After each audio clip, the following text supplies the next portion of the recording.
Thank you, Honorable Speaker, and I rise to support this petition by Madam Annette Mbogo, who the Deputy Leader of Majority tells me is from Kilifi County, and a very good scholar and lawyer. Honorable Speaker, in support of this petition, she avers, Honorable Speaker, that she has, or her organization has made efforts to have this matter addressed through the filing of a constitutional petition asking the Attorney General of the Republic of Kenya to request His Excellency the President to form a judicial commission of inquiry to look into the rampant cases of enforced disappearances, and the same has not been fruitful. And Honorable Speaker, I do not know whether the chair of this committee is in the House, but probably this should be among the recommendations that the committee should come up with, that we do institute a commission of inquiry to get to the root cause of why people are forced to disappear. This thing we are calling forced disappearances, Mr. Speaker. And I don't know what is a forced disappearance, because what we are calling forced disappearances, Honorable Speaker, are outright killings, because there is no way you can disappear into thin air and never be found. Honorable Speaker, I also have cases in my constituency. A son to Mzee Mishuki, who is my very good friend, who just disappeared into thin air. And as the petitioner avers in this petition, Honorable Speaker, in most of these cases, these are people who are allegedly arrested by people who claim to be policemen. And let us be fair, Honorable Speaker, and honest to ourselves. It is not just people who claim to be policemen. It has been actually policemen who have been abducting people in this country and killing them in broad daylight. Honorable Speaker, it is sad that when His Excellency the President disbanded what was called the SSU, I don't know special what, that unit, which was a murderous unit, Honorable Speaker, under the office of the DCI. There are many people who sought to use that as an opportunity to make politics out of it. And I was shocked, Honorable Speaker, that the people who are saying, no, now you are targeting the people who served in the former regime. You are targeting DCI Kinoti. What is targeting DCI Kinoti and those who are in office when it was official government policy to force disappearances of Kenyans and kill Kenyans and dump their bodies in River Yala, in River Tana? You remember, Honorable Speaker, I think close to 30 bodies were fished out of River Yala. Another close to 20 bodies were fished out of River Tana, Honorable Speaker. Therefore, we cannot say that anybody is being targeted. And I know because some of them today have been invited to the DCI on small matters. When the time comes, I want to ask DCI Amin not to fear anybody. Those who sanctioned and commissioned the extrajudicial killings of very innocent Kenyans must answer, Honorable Speaker. And we must be a nation where we don't bury our history in the sand. The only reason, Honorable Speaker, why things keep repeating themselves and it get into a vicious cycle of repeating the same mistakes as a country is because we never hold anybody to account.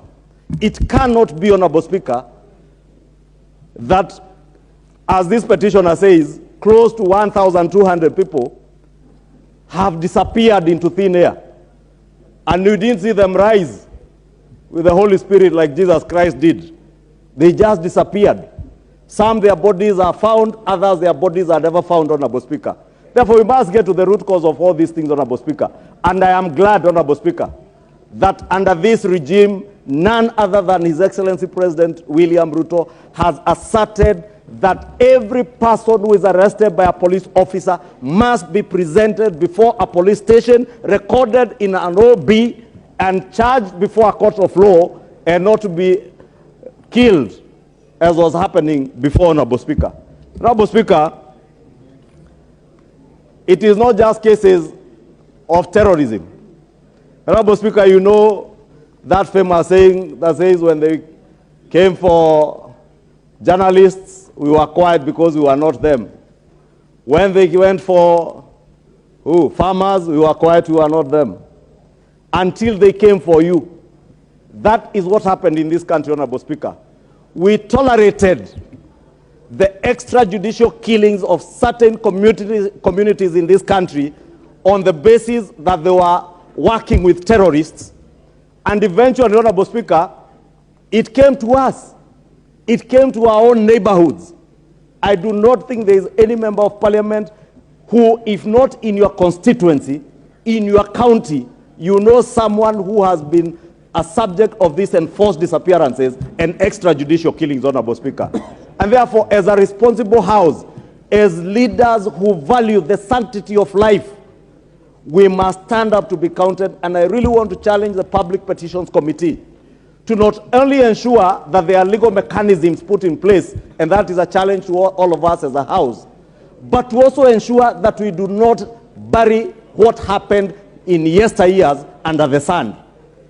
Whether it is DCI Kinoti, who was in charge of DCI, whether it is Fred Matiangi, who was the minister in charge, or whether it is the ultimate authority where the buck stopped the office of the president, people who must be held to account for the extrajudicial killings of Kenya must and should be held to account. And this House must rise to the occasion to ensure that that happens by recommending a commission of inquiry. Order majority, yes. Honorable TJ Kajwang.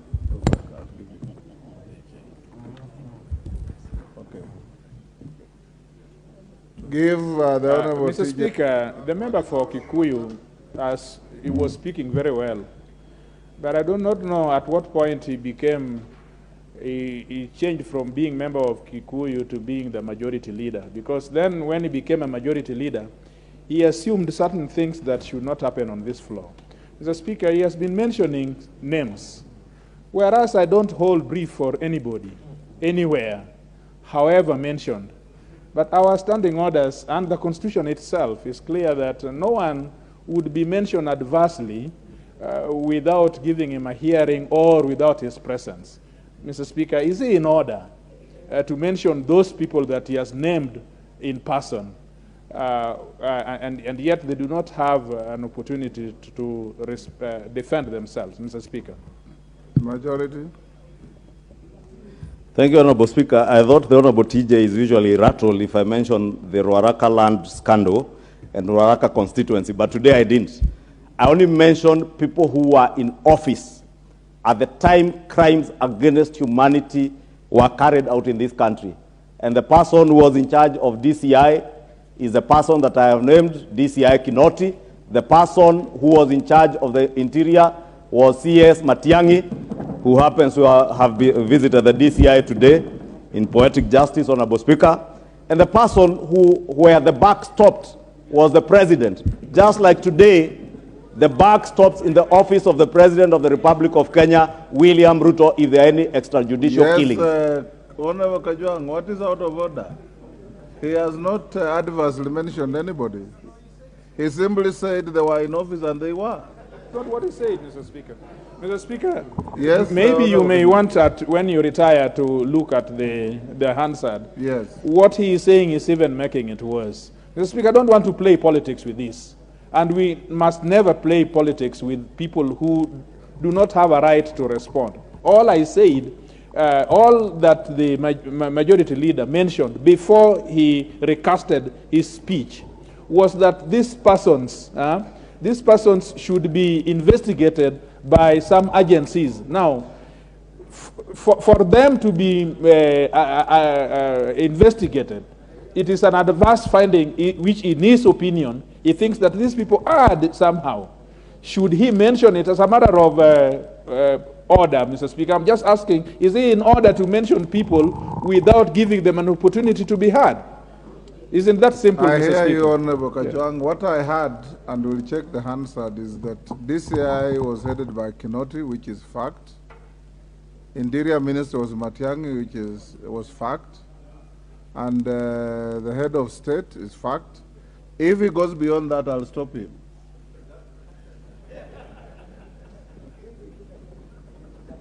Thank you, Honorable Speaker, for that protection.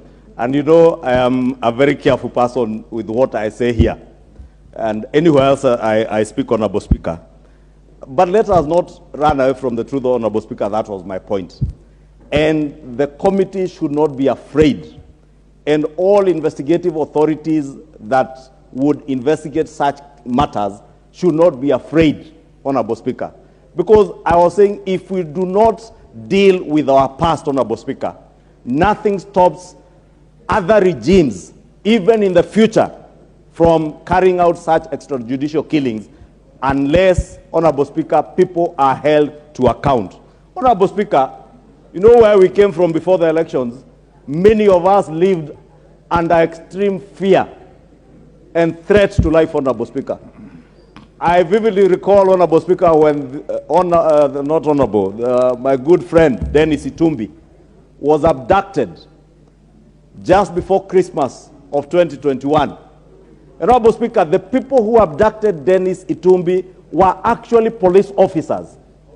And it took us not less than 6 hours to even get information from other officers who gave us information that indeed Dennis Itumbi was in the hands of a murderer's code within the police, and specifically the agency that was then under DCI, Kinoti, Honorable Speaker.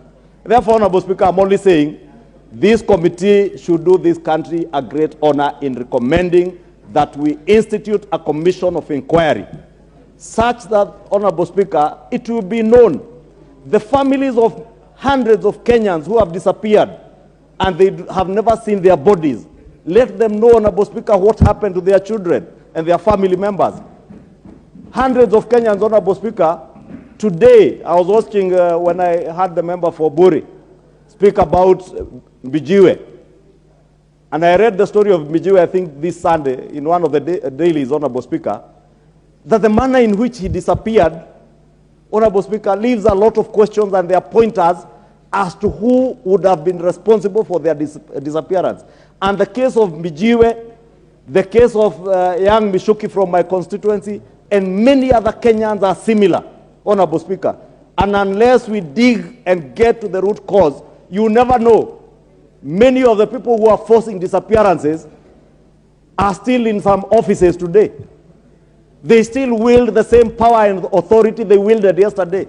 Nothing will stop them from enforcing probably even the disappearance of members of parliament if we keep quiet. And that's why I'm saying we must not be quiet.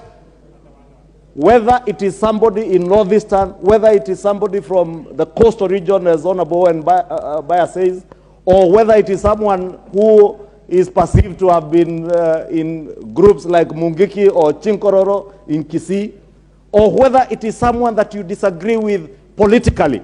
Because I was saying, Honorable Speaker, when we kept quiet, because we assumed it is a spirited fight against terrorists, and it is terrorists who are disappearing, they came for politicians. They came for political activists. They went after bloggers. Literally everybody, Honorable Speaker. You remember the threat people are being forced, Honorable Speaker, to subscribe to political ideals and ideologies that they do not believe in. But out of fear, Honorable Speaker, it is a fact. There are even people who are elected in parties they never desired to be in because they lived under extreme fear. They were not like Kimani Ichungwah, who had the audacity to challenge people and tell them that the worst they can do. And I have said it, Honorable Speaker, I said it in an interview in one of the media houses, Honorable Speaker, in a recorded interview. And that particular media house, because of bias, and I have seen the attack they have leveled against my compatriot, the Honorable Aaron Cheriot, when he speaks about a biased media and cartels in the media houses, because they exist. And nobody is fighting media. We all want a free and objective media. And there is absolutely nothing wrong, Honorable Speaker, with even the media being biased. The media can be biased, but just be kind enough and tell Kenyans where you stand and what political leanings you subscribe to. It is not a secret, Honorable Speaker, that in America everybody knew that Fox News was with the Republicans and was supporting the former President Donald Trump. Many people knew CNN was supporting the Democrats, Honorable Speaker. So that you give Kenyans the latitude of choice to know, if I switch to this station, I will not be influenced by a media that pretends to be objective, but they are very subjective and biased. I was saying, Honorable Speaker, because I said in one of the media stations in an interview that at one point the commander-in-chief called me and threatened me. And I told him that the worst he could do was to kill me, but I would not change my position and my stand politically because of a fear of death. And I would never change my position on what I truly believe in, Honorable Speaker. And I say it here because those media houses, because they are biased, they could not even carry that interview. The entire interview, Honorable Speaker, was cancelled. And therefore, Honorable Speaker, let us not be fearful. Let us stand up for what is right and just. Life is sacred. Life is God-given, and no man has authority and power, however powerful they think they are, to take away another man's life, as happened, especially in the last 4 years, Honorable Speaker. It is sad, and we must never see our country degenerate again to the level it degenerated under the handshake regime of before August 8, 2022. With that, Honorable Speaker, I really want to beg, and Honorable Speaker, forgive me because this is very emotional for me. I really want to beg the chair of this committee and members of the Public Petitions Committee not to treat this petition as any other petition. Let us take it with the weight it deserves. If we truly believe in God, if we truly believe in the sanctity of life, and that God is the only giver and taker of life, not governments, not presidents, not cabinet secretaries, not Inspector General of Police, not police corporals, nobody other than God should have the will and the power to give and take away life. Honorable Speaker, I submit. Thank you. The last one on these petitions, the member for Kamkunji. Give him the mic. Thank you, Mr. Speaker, for giving this opportunity to me to speak on supporting the petition by our sister on judicial killings and disappearances. And I want to echo the feelings expressed by other members of Parliament. And I speak as a member of Parliament whose constituency has been seriously affected by this particular problem. I've had many, many disappearances of people in my constituency. I remember Abdi Karura and Dr. Waititu, who suddenly disappeared one day from Majengo. I remember the killing of Bashir Mohammed, a businessman who had a strong association with my constituency, and many, many others. And to be honest, this is not something that should happen in any functioning democracy. It is something that you expect to happen in countries where, with failed states, in countries where the government simply does not have the support and the authority of the population in which it is based on. So I fully support the idea of creating a commission of inquiry to look at this issue and to go in depth and bring closure to many families who have lost their loved ones. Many of the people who have been killed in this kind of circumstances and many of the disappearances are people like us. They are fathers, they are sons, they are husbands. They leave families who are completely baffled and traumatized up to this moment because they don't know what had happened to their loved ones.